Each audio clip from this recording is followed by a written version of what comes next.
Tax நேயர்கள் அனைவருக்கும் வணக்கம். நம்மளோட இன்னைக்கு அரங்கில இணைஞ்சிருக்கிறது ஜோதிட சக்கரவர்த்தி டிஜே சுந்தரபாண்டியன் அவர்கள் நம்மளோட இணைஞ்சிருக்காரு. வணக்கம் சார். இந்த 2024 புத்தாண்டு எந்த ராசிக்காரர்களுக்கு எப்படியெல்லாம் இருக்க போகுது? சில ராசிக்காரர்கள் நிறைய விஷயங்கள் எதிர்நோக்கி காத்துட்டு இருப்பாங்க. ஸோ இந்த நியூ இயர்க்கு அப்புறம் நம்ம இந்த ஒரு விஷயத்த பண்ணலாம் அப்படின்னு சொல்லி வெயிட்டிங்லேயே இருப்பாங்க. ஆனா அந்த ராசிக்காரர்களுக்கு அதுக்கான டைம் வந்துருச்சா அப்படிங்கறதெல்லாம் தெரியாது. ஸோ ஓகே, ஜோதிடத்தை கேட்டு தெரிஞ்சுக்கலாம் அப்படின்னு நிறைய பேர் யோசிச்சுட்டு இருப்பீங்க. அப்படி யோசிச்சுட்டு இருக்கக்கூடிய ஒவ்வொரு ராசிக்காரர்களுக்கும் எந்தெந்த மாதிரியான நற்பலன்கள் நடக்க போகுது, எந்தெந்த டைம்ல எந்தெந்த மாதிரியான விஷயங்கள் பண்ணலாம் அப்படிங்கிற எல்லாத்தையுமே டீட்டெயிலா சொல்றதுக்காக நம்மளோட ஜோதிட சக்கரவர்த்தி டிஜே சுந்தரபாண்டியன் அவர்கள் இணைஞ்சிருக்காங்க. சார் கேட்டு தெரிஞ்சுக்கலாம். சார் நீங்களே கொஞ்சம் டீட்டெயிலாக சொல்லிடுங்க. தற்போது நம்ம பார்க்க போகிறது என்னென்னு பார்த்தீங்கன்னா 2024 எல்லாருடைய எதிர்பார்ப்பும் பார்த்தீங்கன்னா எப்போயுமே ஒவ்வொரு வருடமும் பிறக்கும்போது இந்த வருடமாச்சு நமக்கு நல்லா இருந்துருமா, இந்த வருடம் நமக்கு ஒரு முன்னேற்றத்தை கொடுத்துருமா அப்படின்னு எதிர்பார்ப்போம். அதே மாதிரி தாங்க இந்த 1/1/2024 நம்மளுடைய வாழ்க்கையில் மிகப்பெரிய ஒரு வெற்றிகரமான ஒரு நாளாக இருக்குமா அப்படின்னு சொல்லி எதிர்பார்த்துக்கிட்டு இருக்க நம்மளுடைய நேயர்கள் அனைவருக்கும் இந்த 2024 உள்ள கிரக நிலையை வைத்து ஜோதிட ரீதியாக உங்களுக்கு பலவிதமான விஷயங்களை எடுத்து கொண்டு வந்திருக்கேன். வீடியோ முழுவதுமே பாருங்கள். பார்க்கும்போது உங்களுக்கு இந்த 2024 என்னென்ன விஷயங்களை நீங்கள் கடைபிடிக்கணும், என்னென்ன விஷயங்களை நீங்கள் பாதுகாப்பாக இருக்கணும் அப்படிங்கிறத தெளிவாக பார்க்க முடியும். ஃபஸ்ட்டு நம்ம பார்க்க போகிறது பார்த்திங்கன்னா இந்த 2024 கிரக நிலைகள் என்ன அப்படின்னு சொல்லி பார்க்கும்போது இந்த வருடம் ஆரம்பமே பார்த்திங்கன்னா சிம்ம ராசியில் ஆரம்பிக்குங்க. சிம்ம ராசினாலே எப்பவுமே தைரியமும் தன்னம்பிக்கை கொண்ட ராசி தான் சிம்ம ராசி. சிம்ம ராசியில் மக நட்சத்திரத்தில் இந்த வருடம் ஆரம்பிக்குது. அதே போல் கரெக்டாக 12 மணி ஆரம்பிக்கிற நேரம் தான் நம்ம ஆங்கில புத்தாண்டாக எப்பொழுதுமே கொண்டாடிக்கிட்டு இருக்கோம். ஸோ அப்படி 12 மணி கணக்கிட்டு பார்க்கும்போது லக்னம் பார்த்திங்கன்னா உங்களுக்கு கன்னியா லக்னம் வருது. கன்னியா லக்னத்தில் கேது பகவானுடைய அமைப்பில் இந்த வருடத்தை நம்ம ஆரம்பிக்கிறோம். அதே போல் பார்த்திங்கன்னா மேச ராசியில் குரு பகவான் இருக்கிறார். மேச ராசியில் குரு பகவானும் கன்னியில் கேது பகவானும் அதே போல் விருச்சக ராசியில் புதனும் சுக்கிரனும் இணைவு பெற்றிருக்கிறார்கள். இது ஒரு மிகப்பெரிய சிறப்பு என்னென்னு பார்த்தீங்கன்னா இந்த வருடத்தில் காலபுருஷன் ராசியான தனுசு ராசியில் சூரியனும் செவ்வாயும் இணைவு பெற்றிருக்கிறார்கள்.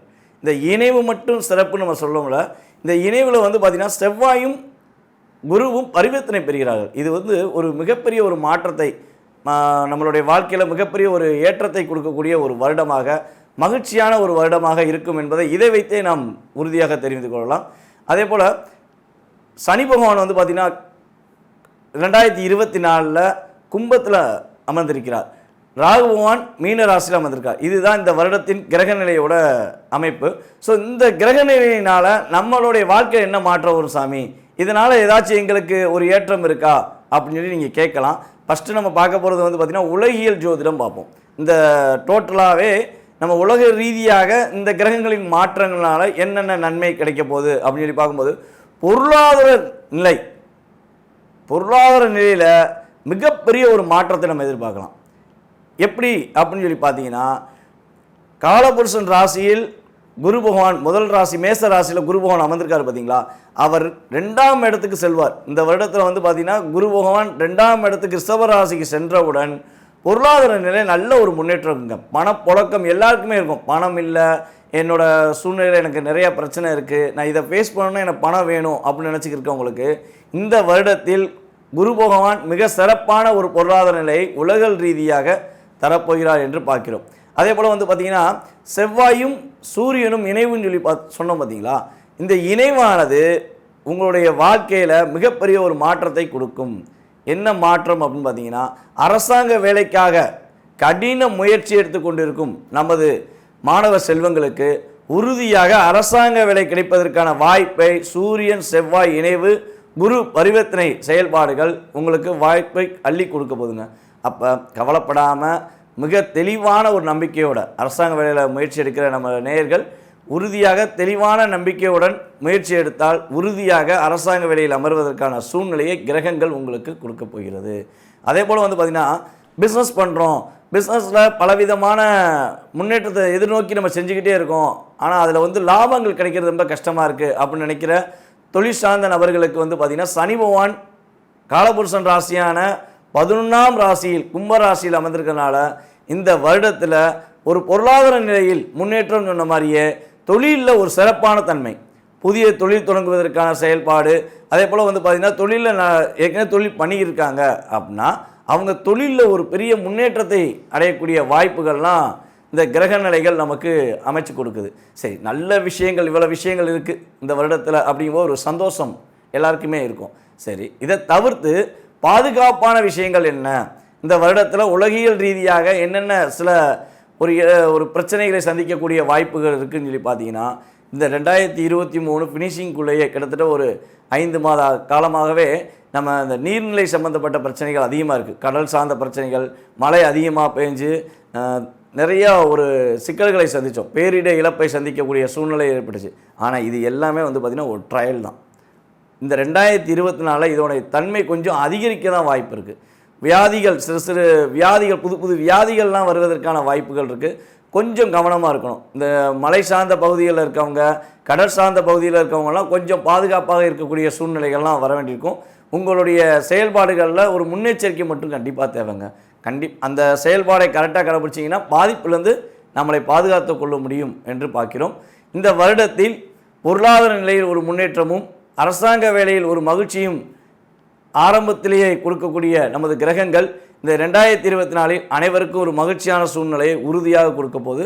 அதுக்கப்புறம் வந்து பார்த்திங்கன்னா இந்த வருடத்தில் எப்பயுமே வந்து பார்த்திங்கன்னா ஒரு வருடம் ஆரம்பிக்கும் போது ஒரு 3 கிரகங்கள் அல்லது 2 கிரகங்களாவது பயிற்சி ஆவாங்க. அதை வருடக்கோள்கள் அப்படின்னு சொல்லி பார்க்கும்போது குரு பகவான் வருடக்கோள், அதுக்கடுத்து வந்து பார்த்திங்கன்னா சனி பகவான், அடுத்து ராகுகேது பகவான். இந்த 4 கிரகங்கள் தான் ஒரு ராசியை விட்டு இன்னொரு ராசியை விட்டு கடந்து போவாங்க.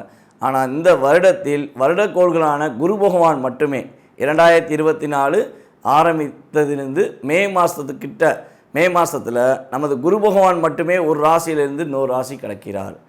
ஆக மொத்தம் இந்த வருடத்தை முழு தன்மையுடன் தன்னுடைய சிறப்பான செயல்பாடுகள் மூலம் செயலாற்றுபவர் உறுதியாக குரு பகவானின் ஆசீர்வாதம் இருக்கப் போகிறது. ஏனென்றால் குரு பகவானின் செயல்பாடுகளை வைத்தே இந்த வருடம் மிகப்பெரிய ஒரு பொருளாதார நிலை முன்னேற்றத்தை அடையப் போகிறது என்பதை பார்க்கிறோம். இந்த 2024 இன்னொரு பெரிய ஒரு செயல்பாடு நடக்கும். கண்டிப்பாக வந்து பார்த்திங்கன்னா ஒரு மிகப்பெரிய நடிகர்கள் புதியதாக கட்சி தொடங்குவதற்கான வாய்ப்பு கிரக நிலைகள் ஏற்படுத்தி கொடுக்கின்றன. ஸோ கண்டிப்பாக இந்த 2024 பொறுத்து வந்து பார்ப்போம் எந்த நடிகர் அல்லது நடிகைகள் புதிய கட்சியை ஆரம்பிக்காங்க அப்படிங்கிறத நம்ம பார்க்கலாம். அதே போல் அரசியல்வாதிகள் இருக்காங்க பார்த்தீங்களா, நேர்மையான அரசியல்வாதிகளுக்கு 2024 ஒரு மதிப்பும் மரியாதையும் கிடைக்கும். அதே இது எல்லா பணங்களும் தனக்கே அப்படின்னு சொல்லி மக்களை ஏமாற்றும் அரசியல்வாதிகள் என்ற சூழ்நிலை இருப்பவர்களுக்கு உறுதியாக இந்த 2024 ஒரு மிகப்பெரிய ஒரு பாடத்தை புகற்றும். அவர்கள் பலவிதமான பிரச்சனைகளை சந்திக்கக்கூடும் அல்லது வழக்குகளை சந்திக்கக்கூடிய அமைப்பு இந்த 2024 கிரகங்கள் ஏற்படுத்தி கொடுக்குங்கிறது உண்மை. யார் யாரெல்லாம் சரியான முறையில் மக்களுக்கு சேவை செய்யலையோ அவங்க உறுதியாக இந்த 2024 மாட்டுவாங்கன்னு எதிர்பார்க்கிறோம். அதே போல ஏற்றுமதி இறக்குமதி பிசினஸ் பண்றாங்க பாத்தீங்களா, அதுல ஒரு மிகப்பெரிய ஒரு முன்னேற்றம் உண்டு. அதே போல இன்னொரு விஷயமும் இதுல நடைபெறும். என்னன்னு பாத்தீங்கன்னா ஏற்றுமதி இறக்குமதியில விலை உயர்வும் ஏற்படும். அந்த விலை உயர்வுக்கு ஏற்ற மாதிரி அவங்க பொருள்களோட விலையும் ஏற்றுவதற்கான சூழ்நிலையும் உண்டு. ஸோ ஏற்றுமதி இறக்குமதி பிசினஸ் பண்றவங்களுக்கு இந்த வருடம் ஒரு மிகப்பெரிய ஒரு பொன்னான வருடம் கூட சொல்லலாம். ஒரு புதிய மருந்து கண்டுபிடிப்பதற்கான வாய்ப்பு நம்ம இந்தியாவுக்கு சிறப்பான ஒரு மதிப்பு கிடைக்கும். ஏதாவது ஒரு நோய்க்கு நம்ம இந்தியா வந்து ஒரு புதிய மருந்து கண்டுபிடிப்பாங்க. அது புற்றுநோய்க்கு இருப்பதற்கான வாய்ப்பு உண்டு. பஞ்சாங்கத்தில் இதுக்குரிய குறிப்புகளும் உண்டு. ஸோ அதனால் நம்ம இந்தியா ஒரு மிகப்பெரிய ஒரு ஏற்றத்தை பெறக்கூடிய, அனைவராலும் திரும்பி பார்க்கக்கூடிய செயல்பாடுகளை செய்யக்கூடிய சூழ்நிலைகள் 2024 ஏற்படுகிறது.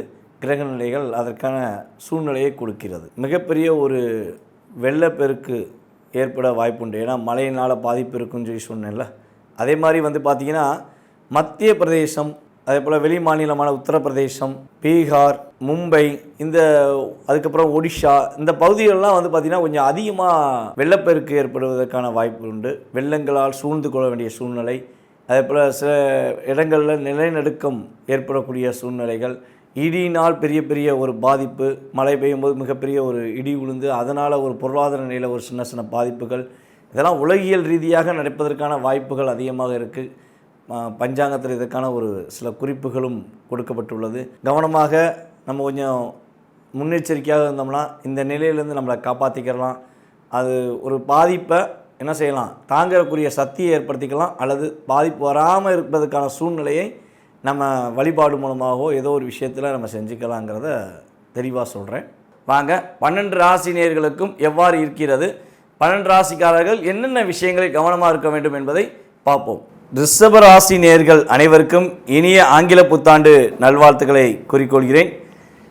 2024 நமது ரிஷபராசி அன்பர்களுக்கு என்னென்ன மாற்றங்கள் கிடைக்கப் போகிறது, என்னென்ன விஷயங்களில் நமது ரிஷபராசிக்காரர்கள் மிக கவனமாக இருக்க வேண்டும், எந்த விஷயங்களில் தைரியமாக செயல்பட வேண்டும் என்பதை பற்றி நம்ம பார்க்க போகிறோம். 2024 மிகப்பெரிய எதிர்பார்ப்புக்குரிய விஷயமாக நமது ரிஷபராசிக்காரங்களுக்கு உறுதியாக இருக்குங்க.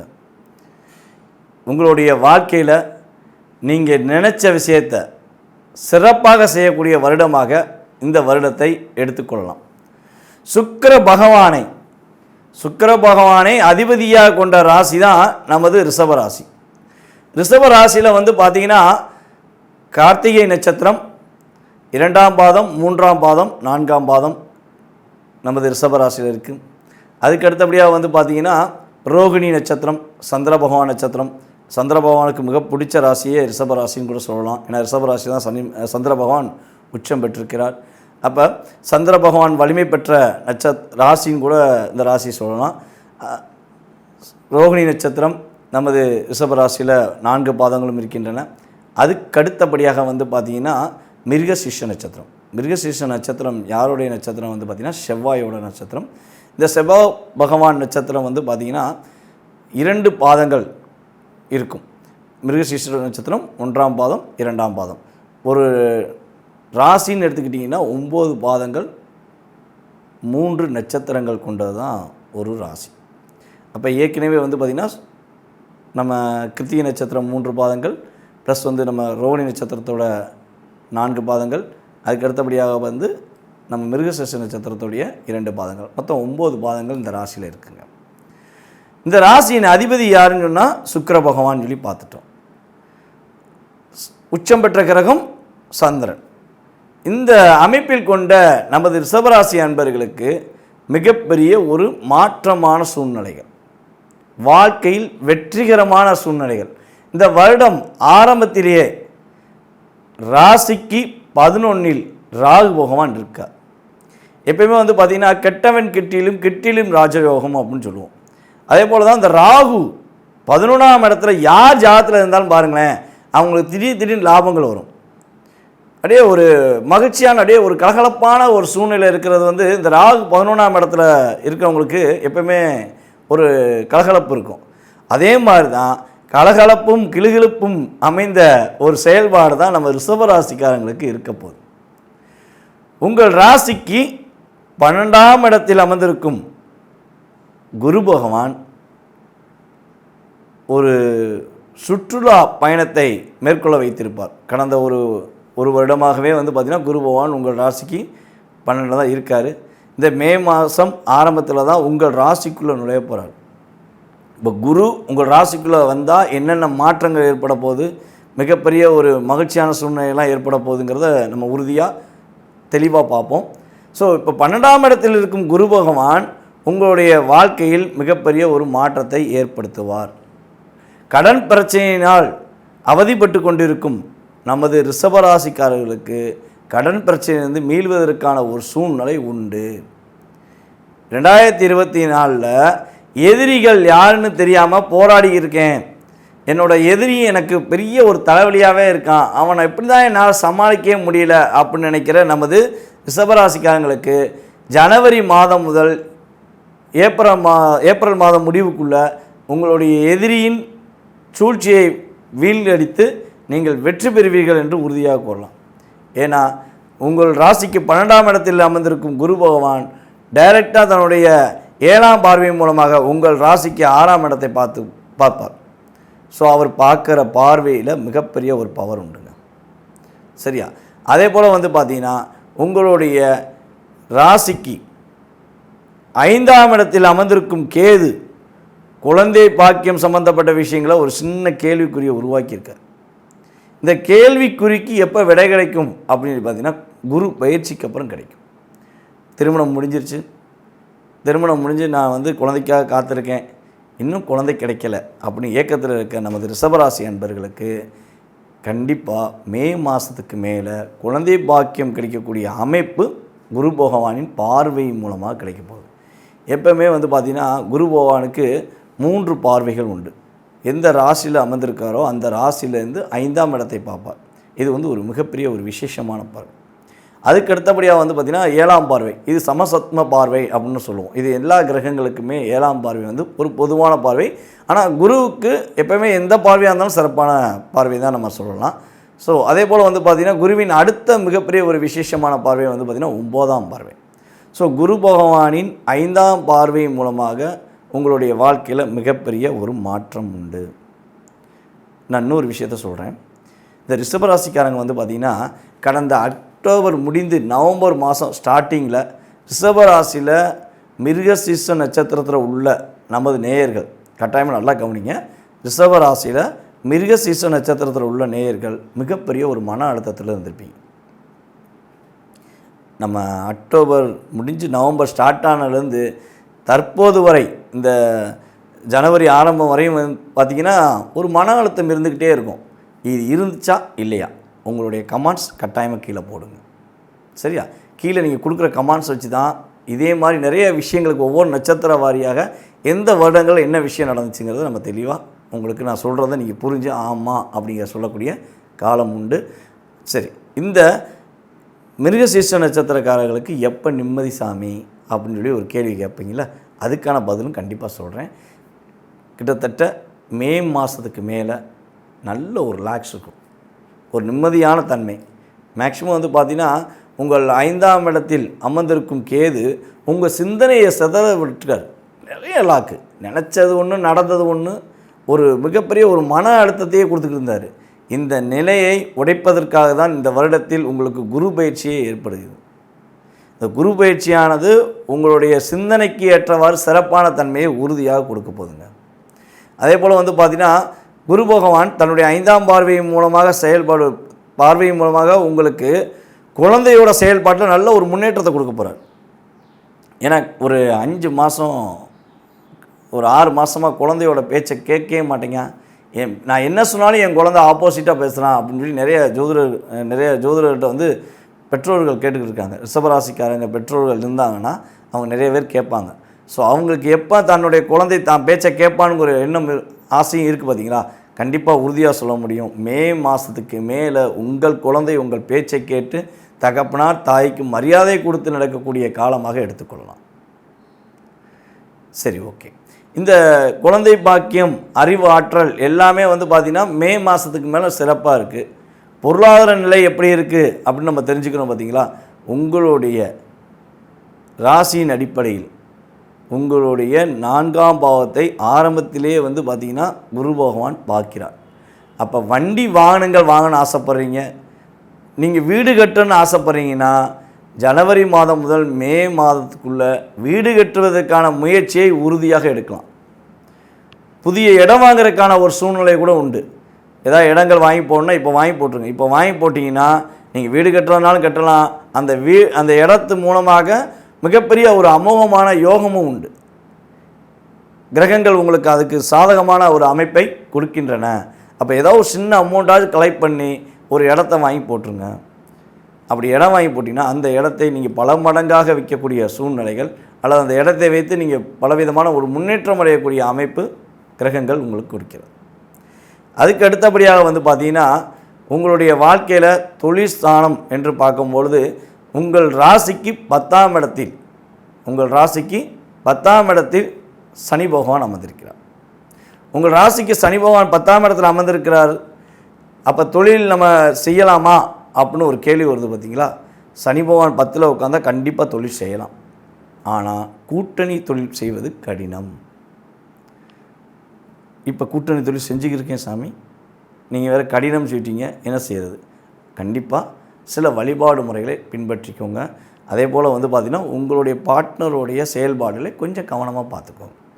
உங்கள் பார்ட்னர் என்ன செய்கிறாரு, அவருக்கும் உங்களுக்குள்ள சின்ன சின்ன மனக்கசப்பு வந்தால் உட்காந்து பேசிடுங்க. பட்டுன்னு பேசிடாமல் கொஞ்சம் அவங்க கோவப்பட்டாலும் அவங்கள்ட்ட உட்காந்து பொறுமையாக புரிய வச்சு அவங்க என்ன சொல்கிறாங்கிறத நீங்கள் புரிஞ்சுக்கிட்டு நடந்துக்கிட்டிங்கன்னா பார்ட்னர்ஷிப்பில் பிரச்சனை கிடையாது. இதே புதுசாக ஒரு பார்ட்னர்ஷிப் ஆரம்பிக்க அப்படின்னா கண்டிப்பாக வேண்டாம். இந்த வருடத்தில் புதிய பார்ட்னர்ஷிப் நம்ம ரிஷபராசிக்காரர்களுக்கு வேண்டாம் என்று உறுதியாக சொல்கிறேன். அதே போல் உங்கள் ராசிக்கு குரு எப்போ உள்ளே வராரோ அதுலேருந்தே உங்களுக்கு ஒரு அந்தஸ்து கிடைக்கும். நீங்கள் அப்படியே போய் நின்னீங்கன்னா ஏற்கனவே நீங்கள் வந்து அந்த ஸ்மைலிங் மூலமாகவே எல்லாரையும் கேட்ச் பண்ணுவீங்க. அந்த முகத் தோற்றம் உங்களுக்கு ரொம்ப சூப்பராகும். ஸோ குரு வேறு உள்ளே வந்துட்டாரா, ஒரு மதிப்பும் மரியாதையும் உங்களுக்கு கிடைக்கக்கூடிய காலம் இந்த வருடம். அதே போல் அரசாங்க வேலைக்கு முயற்சி எடுத்துக்கிருக்கீங்க, உங்களுடைய வேலை சம்மந்தப்பட்ட விஷயங்களை ரொம்ப ரொம்ப எதிர்பார்த்துக்கிருக்கீங்க அப்படின்னா ரிஷபராசிக்காரர்களுக்கு இந்த வருடம் அரசாங்க வேலை கிடைப்பதற்கான ஒரு மிக சிறப்பான தன்மை உண்டு. அப்போ அரசாங்க வேலைக்காக காத்திருக்கணும் ரிஷபராசிக்காரங்க கொஞ்சம் கடினமாக அது மேலே ஒரு ஆர்வமாக, கடினங்கிறதோட ஒரு ஆர்வம் எந்த விஷயத்தில் இருந்தால் தான் நம்ம வெற்றி பெற முடியும் நம்ம சொல்லிடுவாங்க. முன்னோர்கள் சொல்லியிருப்பாங்க, எதையுமே வந்து ஒரு ஆர்வத்தோடு செய்தா அப்போ தாண்டா நல்லாயிருக்குண்டா அப்படிம்பாங்க. ஸோ அந்த ஆர்வத்துடன் நீங்கள் முயற்சிகள் எடுத்தால் இந்த வருடத்தில் நீங்கள் உறுதியாக ஒரு வெற்றிகரமான சூழ்நிலையை உருவாக்க முடியும் என்று பார்க்கிறோம். இப்போ நம்ம சொன்ன விஷயங்கள்லாம் உங்களுக்கு ரொம்ப புரிஞ்சுருக்குன்னு நினைக்கிறேன். இதை தவிர்த்து வந்து பார்த்திங்கன்னா சின்ன உடல்நிலை சம்மந்தப்பட்ட விஷயங்களில் கவனம் செலுத்தணும். உடல்நிலை அப்படின்னு சொல்லும்போது ஸ்கின் ப்ராப்ளம் வர்றதுக்கான வாய்ப்பு இருக்குது. சரியா? அதனால் ஸ்கின் ப்ராப்ளங்கள், தோல் சம்மந்தப்பட்ட பிரச்சனைகளுக்கு கொஞ்சம் கவனம் செலுத்துங்க. ரிஷபராசிக்காரங்களுக்கு இந்த வருடத்தில் ஸ்கின் ப்ராப்ளம் வருது அப்படின்னா உடனே மருத்துவரை நாடி அதற்கான ஒரு ட்ரீட்மெண்ட் எடுத்துக்கோங்க. அதேபோல் உங்களுடைய சுய ஜாதகத்தில் கிரக அமைப்புகள் எப்படி இருக்குங்கிறதையும் பார்த்துக்கணும். ஏன்னா நம்ம சொல்கிற எல்லா பலன்கள் எல்லாமே வந்து பார்த்திங்கன்னா பொது பலன்கள். இந்த வருட கிரகங்களை வைத்து பார்க்குறோம். உங்களுடைய சுய ஜாதகத்தில் ஜாதகம் நல்லா வலிமையாக இருந்துச்சுன்னா இந்த சொல்கிற ஒரு செயல்பாடுகளில் சின்ன சின்ன ஏற்றங்கள், சின்ன மாற்றங்கள் உறுதியாக உண்டு. ஓகேவா? அதனால் கிரக அமைப்புகள் எப்பயுமே அதோடைய தன்மையில் ஒரு குறிப்பிட்ட சதவீதத்தை நமக்கு கொடுத்துரும். இதை தவிர்த்து உங்களுடைய சுய ஜாதகத்தில் உள்ள கிரக அமைப்புகள் எப்படி இருக்கும் அதை வச்சு இந்த செயல்பாடில் வலிமை எவ்வளோ தூரம் இருக்குது அப்படிங்கிறத நம்ம பார்க்க முடியும். ஓகேவா? சரி, இந்த வருடத்தில் நமது ரிஷபராசி அன்பர்கள் வழிபாடு செய்ய வேண்டிய ஸ்தலம், மிக முக்கியமான ஸ்தலம் வந்து பார்த்திங்கன்னா சக்கரத்தாழ்வார் வழிபாடு உங்களுக்கு மிகப்பெரிய ஒரு மாற்றத்தை, மிகப்பெரிய ஒரு முன்னேற்றத்தை இந்த வருடத்தில் கொடுக்க போகுது. சரியா? அதனால் எப்பயுமே வந்து பார்த்திங்கன்னா பிரசன ரீதியாக தான் நம்ம வழிபாடு சொல்லுவோம். இந்த கரண்ட் டயத்தில் நம்ம சொல்லும்போது கிரகங்களின் அமைப்பை வைத்து ஒரு வழிபாடு முறையை பின்பற்றுங்கள் என்று சொன்னால் அந்த வழிபாடை அந்த ராசிக்காரர்கள் பின்பற்றினால் உறுதியாக அந்த வருடத்தில் ஏற்படுகின்ற சின்ன சின்ன பாதிப்பிலிருந்து ஒரு மிகப்பெரிய பாதிப்பிலிருந்து வெளியே வந்து வெற்றிகரமான சூழ்நிலையை உருவாக்க முடியும். அதனால் உங்களுக்கு இந்த வருடத்தில் நீங்கள் சக்கரத்தாழ்வார் வழிபாடு செய்யும்போது மிகப்பெரிய மாற்றமும் மிகப்பெரிய முன்னேற்றம் என்று உறுதியாக குறிப்பிடுகிறேன்.